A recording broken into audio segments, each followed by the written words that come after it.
If you're an author or plan to be one, get excited because this podcast is for you. Book Marketing Mentors is the only podcast dedicated to helping you successfully market and sell your book. If you're ready for empowering conversations with successful marketing mavens, then grab a coffee or tea and listen in to your host, international best-selling author Susan Friedman. Welcome to Book Marketing Mentors, the weekly podcast where you learn proven strategies, tools, ideas, and tips from the masters.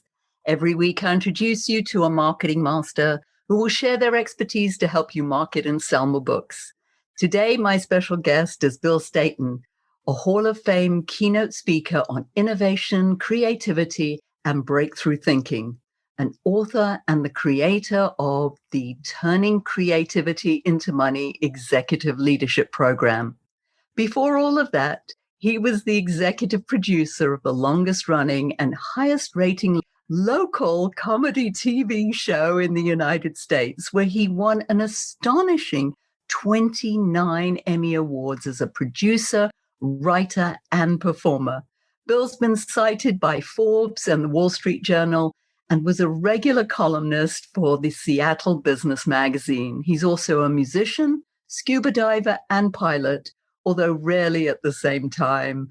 All in all, he's an amazing guy and one of my all-time National Speakers Association colleagues. Bill, what an absolute pleasure it is to welcome you to the show, and thank you for being this week's guest expert and mentor. Oh, you're very welcome, Susan. It's such a blast to be here and wonderful to be talking with you again. Bill, creativity, turning creativity into money, what a great subject. Thanks. What I find out from many of my authors is that they say they're not creative. Talk to me about the fact that when people say that to you, how do you respond? Well, first of all, it's funny to hear that your authors might have that feeling that they're not creative because they've written a book, in some cases, multiple books. That's an act of creation. That's an act of creativity. Whether the book came quickly and easily to them or whether they struggled through it, it doesn't matter. That's an act of creativity. But you're absolutely right. Most people, if you ask them, they'll say, oh, well, I'm not one of the creative types. That's the other people. Because we think that creativity means that you're a dancer or a comedian or a musician or an artist of some sort. That's just simply not the case. There was a study done some years ago to try and find out if there's, what's the difference between creative people and non-creative people. What these people did was they surveyed a bunch of creative people. Now, who would these be? Well, again, artists, dancers, poets, musicians, people like that. And they asked them all kinds of questions. Did you have a pet growing up? Did your parents play music in the house? Did you play outdoors? And, all sorts of things. And then they got a bunch of non-creative people. Usually when I ask my audiences about this, they always say accountants, accountants, librarians, people like that. And they ask them the same question. And again, the idea was to try and figure out, is there anything that separates the creative people from the non-creative people? And they found one thing, Susan, and one thing only, and it was this. The creative people believed that they were creative. That's the only difference. They believed they were creative, and therefore they went through life differently. They created literally a different universe than most of us go through. Most of us kind of plod through life, do-de-do-de-do, and we miss all these opportunities for creativity. They're out there. They're all over the place. It's just that the people who see themselves as creative are more attuned to that. That's available to any one of us. Any one of us can learn to be more creative. It's not difficult. In fact, we used to do it quite naturally. Yeah, I think anybody can be creative, and certainly any of your listeners who have gone through the process of writing a book, they should never, ever, ever say that they are not creative. They've done one of the most remarkable feats of creativity that there is. They've written a book. Well, that was a fantastic response. I hate to think if I ask you a long question. I'll give you shorter answers then. No, I love it. That was a fantastic study to know that it's just a mindset of just thinking that you're creative or not thinking that you're creative that makes you that way. I know that before we came on the air, we started talking about the whole idea of creativity versus innovation. Talk to us about the difference between those two. Basically, innovation is applied creativity. I define innovation as turning creativity into money. Creativity is coming up with the ideas. Innovation is turning them into something of value. For example, writing a book, that's an act of creativity. Marketing a book and selling a book, that's the innovation part. You can have all kinds of ideas, but until you actually create something of value, for example, a book, then the creative ideas are kind of worthless. What I say sometimes is, in and of itself, creativity is worthless. Innovation is priceless.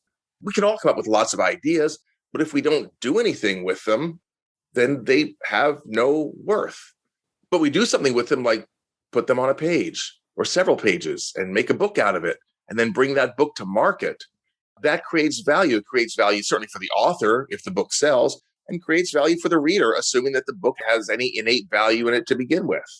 When we start thinking about the idea of innovation, and I love that yes, you said people are very creative, they're authors, they've written this book, but as you rightly say, unless they market it, then it doesn't have the same value and you can't turn it into money.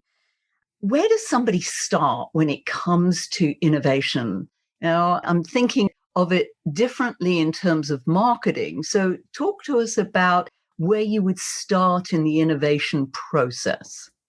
Well, I think the first thing is to understand what creativity and innovation are really all about. Because what I find is that people have this misconception. They think that creativity and innovation are all about like the lightning bolt that comes down and it only strikes the gifted few, Steve Jobs and Elon Musk and people like that. That's not how it works. The truth is that we are all the gifted few, because creativity and innovation, they are not about the lightning bolt. They're really all about connecting dots. And what I mean by that is seeing two or more different things and connecting them in a way that nobody else ever has before. And these dots can be anything: ideas, experiences, people, every podcast you listen to, every book you read, every conversation you have with somebody. Those are all dots. Those are all things that you can collect, that you can then connect. So you collect and then connect to one another to find new ideas and new ways of looking at things. So the first thing to do is to start opening yourself up to these new ideas. Listen to a podcast that you wouldn't normally listen to. Read an article that you wouldn't normally read. Have a conversation with someone that you wouldn't normally talk to. As you're doing that, take it one step further and think, okay, how can I apply this, whatever this is, the podcast, the article, the conversation? How can I apply this to my world or to what I'm working on right now? When you start just asking that simple question, your brain will start coming up with answers. That's what it looks like inside the brain of a creative thinker, a breakthrough thinker, an innovative thinker. They look for the connections, because the connections are there if you look for them. Most of us never look for them. That's the problem. I remember years ago, I used to go into doctors' offices and do exactly that, read a magazine that I wouldn't normally have read. Something on golfing, let's say. Right, because that's all the doctors' offices have is magazines that nobody would normally read. They probably get them free. I'm sure they do. Some surplus warehouse someplace. But that is so true, that going in, reading something that you wouldn't necessarily read and see what they do in that industry. And then I would take it, and this was when I was doing trade show work, and apply it to the training programs that I created. And I thought that was such a neat idea. And you're right. It just reminded me, wow, yes, let's look in other places to find these ideas. Because if you just look at book marketing, author marketing, it tends to be a little myopic. But you look at how other people are marketing other products or services and then bring that into this environment, you can definitely find some innovative ways to do. Yeah, and you bring up a really good point there, Susan. If all you're doing is looking at how other authors have marketed their books, then you're probably going to come up with the same solutions that they've come up with. But there's nothing really creative there. So you're all going to have the same marketing ideas, and there's going to be this sense of sameness. That's not going to make you stand out. As an author, you need to stand out. We know that. We know that people tend to buy books based on the cover. Okay, the cover's got to stand out. So it's got to be different. The marketing should be different also. And you're right, you're not going to find different ways to market a book by looking at how every other author who has ever existed has marketed a book. That's just going to tell you more of the same. But you look at other industries that have nothing whatsoever to do with book publication and book marketing. Okay, how did they market this? Oh, that's interesting. How is McDonald's marketing? How is United Airlines marketing? How can I apply that? Not can I apply it, but how can I apply what they're doing to my book, to how to market my book? And that is a great segue into, I know that you've got a treasure map of questions to unlock great ideas. That is one of them, isn't it? How can I help make that work? What are some of the other ones? That's really the core one, is looking outside your world and saying, how can I apply this to my world? The creativity is all about asking different questions, because it's all about getting your brain to look at a situation differently than you normally would. Any kind of question that will force you to look at a situation differently is a good one, because you never know what you're going to come up with. Let's stick with book marketing, of course. If you ask yourself questions like, say you've got a brand new book, it's either just been published or you're about to publish it, and you're thinking, okay, how can I market this? What if you ask yourself questions like, how can I market this if I only had $100 to spend? How would a 70-year-old market this? How would an 80-year-old market this? How would a comedian market this? How would an astronaut market this? The question almost doesn't matter, but as long as you get your brain thinking, and here's one of the keys. You may not come up with what you think of as are good ideas at first. You say like, okay, how would an astronaut market my book? You think, okay, I'm coming up with stupid ideas. Don't discount the stupid ideas, because you never know which idea might be what I call the idea that leads to the idea. You come up with an idea that you think, oh, well, that's not feasible or that's stupid or whatever. Don't let it go yet. Play with it a little bit. And play with it with some of your colleagues, some of your friends. If you're in a mastermind group, if you're in something like that, play with it, because somebody might say, oh, yeah, you're right. That is a stupid idea. But what if you take that idea, that stupid idea, and give it this little twist? Then you might, oh, that's good. Oh, now we're on to something. Now we've got $1 million idea that we never would have had if you hadn't had that stupid idea to begin with. Just ask yourself those questions and let your brain just go wild, because again, you never know which dot is going to be the one that's going to complete the puzzle. And I think you said something earlier, and that is, don't discount those ideas. We're very quick, I think, in editing those ideas and saying, oh, that's stupid, that's not going to work. Or right. If somebody else says to you, oh, that's stupid or not going to work, and you believe them. Yeah. And we do believe. Well, it's kind of like the difference between writing the first draft of a book and writing the final draft of the book. Ideally, when you're writing the first draft of the book, you're not going to be editing at the same time. Unfortunately, a lot of us do. And that's why it takes forever to write a book, because you spend 4 days writing the first sentence. Should I begin it with the or an? Oh, gosh, I don't know. Just get the words on paper. Just let the ideas flow, and then go back and give it your critical thinking and your evaluation and your judgment and that sort of thing. It's the same thing with coming up with creative ideas. Ask yourself the questions that'll get your brain thinking differently, and just let the ideas flow, just like a first draft of a book. You just get the words on paper. You just get the ideas on paper. And by the way, I recommend that you do it with actual paper, with a pad of paper. There's just something about the way the neurons fire when it's an actual physical activity. You just let them flow without going into editing mode. There's time for that later. So I've heard that before about actually physically writing, and I get frustrated with that. And I feel sometimes that I write better when I'm actually typing.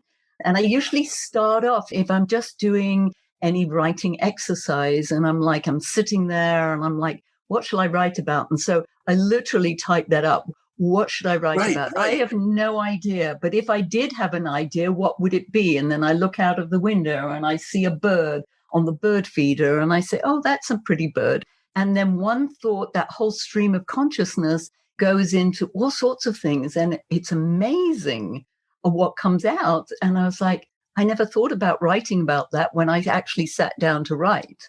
I'm sure a lot of people listening to this, because, they're authors and writers, have had this experience. They think, oh, well, I'll write when inspiration strikes. Well, if you're depending on your writing to make a living, you're going to starve if you're going to wait for inspiration, because that's the equation's backwards. You don't wait for inspiration and then start writing. You start writing and the inspiration comes from that. Just like you just said, you just start writing. What should I write about? I don't know. Well, if I did know, what a great question that is, by the way. Well, if I did know, what would I write about? Oh, look, there's a bird out there. And you just start writing, and it's just that taking action and just starting. And all of a sudden, something will come from that. Not every single time, but it's far more likely to come from the act of writing than if you're just waiting for inspiration, because you may be waiting an awful long time. I know that muse has a lot of places to go. Yeah, exactly. Waiting for it to come visit, It's a bit like Father Christmas. Yeah. Yeah, exactly. And we all know he only comes once a year. So yes, exactly.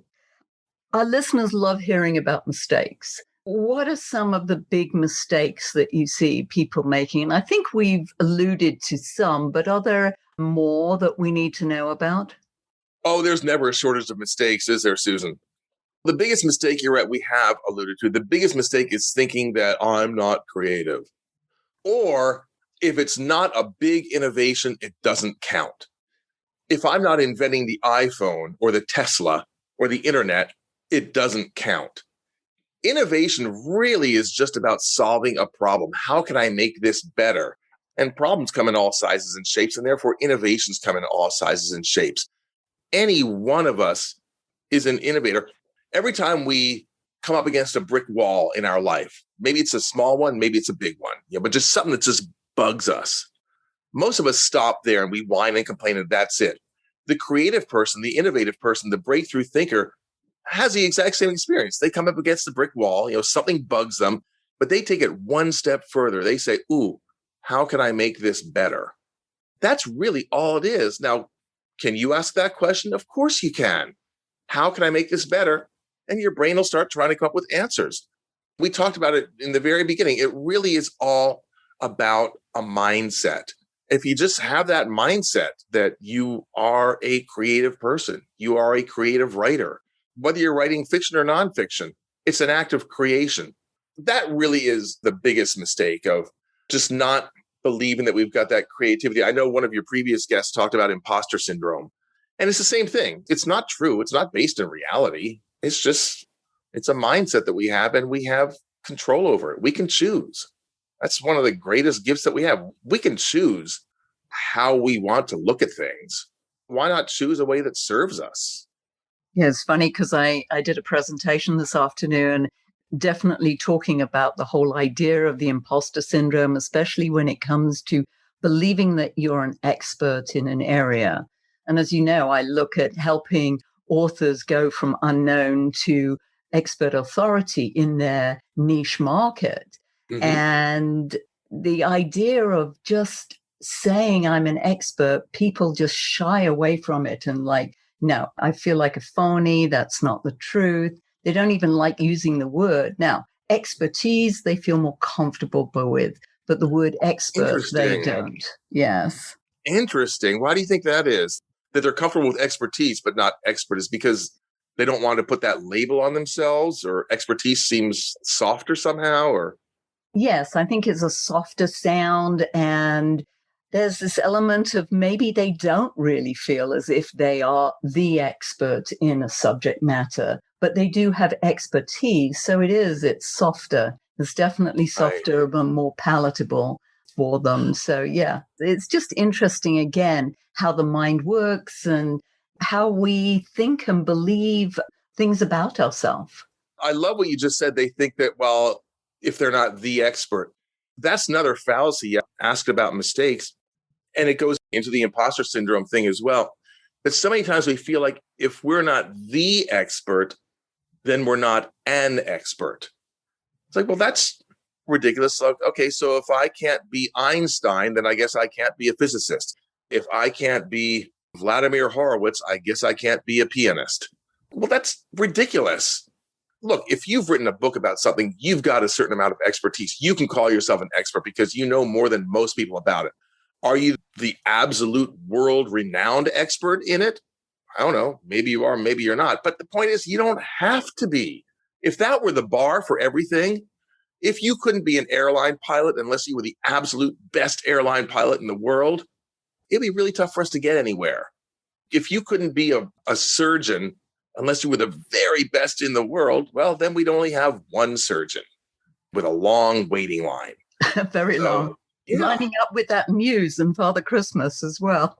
Right. And this goes to people who are even aspiring to write a book, because a lot of times, and I'm sure you've run into this, Susan, because these are your clients who think, well, I mean, who am I to write a book about this? I mean, first of all, better books have already been written by people who are real experts. Those people, they're the same as you, and they probably went through the same doubts. Who am I to write this book? Well, you're you, and you write the book, you get your thoughts down on paper. And again, you turn creativity into money. You create something of value because people are going to find value in your words. So people say things in different ways. And what is it? When the student is ready, the teacher appears. I mean, I've heard umpteen things about sales or creating online courses. There's just one person, for instance, that I think, oh, wow, yes, that makes sense to me. And let me follow that person's advice. Yeah, that's absolutely right. Because, yes, you may be writing about a topic that dozens of other people have written about, but nobody's written it in your voice yet. Nobody's written it from your point of view yet. And your point of view may not be everybody's cup of tea. But for those for whom it is, you're their person. You're their expert. And they're waiting for you. Yeah, good. I hope they're all lining up. Yeah. Bill, if our listeners wanted to find out more about you and what you do and how you might be able to help them with some innovations, especially when it comes to marketing their book, how can they find out more about you? Well, the best way, of course, is my website. No surprise there, which is billstainton.com. That's BILLSTAINTON. And if they want to jumpstart their innovation, I've got a free download for them. For anybody listening to this podcast, just go to billstainton.com/Susan. See what I did there? In honor of Susan, I named it after Susan. And that'll give you it's basically a cheat sheet for instant innovation. If you're looking for innovative ideas quickly, it's a whole cheat sheet full of ways. And we talked about some of them already today, but I've got others as well, of ways that you can come up with those great ideas. And earlier we talked about questions. Well, I've got a page full of questions that'll jumpstart your creativity, jumpstart your own innovative smarts. So again, you can get that at billstainton.com/Susan. Excellent. I love it. I love the fact that you've put the @Susan.com or /Susan. I'll put it in the show notes and get it right. I trust you. Bill, if you could leave our listeners with a golden nugget, I know you've given us so many nuggets already, but I'm just going to squeeze you for one more. What would it be? Your biggest and your best. I think the biggest and the best is to actively seek out different colored dots with which to make those connections. Actively. Here's your assignment.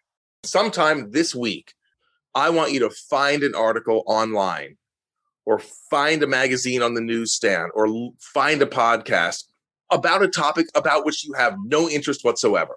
No interest. You would never read this. In 1,000 years, you would never read this or listen to this. And read it or listen to it. And as you're doing it, ask yourself this question: how can I apply this to marketing my book? And then sit down with a piece of paper and force your brain to come up with at least 5 answers to that. And I promise you can do it. I promise you. The answers might sound stupid, but start to make this a habit. How can I apply this to marketing my book? And then let your brain get to work on it, because your brain will try to answer any question you put to it. If you give it better questions, you're going to get better answers. That's dynamite. You really did save the best for last. Bill, thank you so much for sharing this wisdom because it was priceless. And thank you all for taking time out of your precious day to listen to this interview.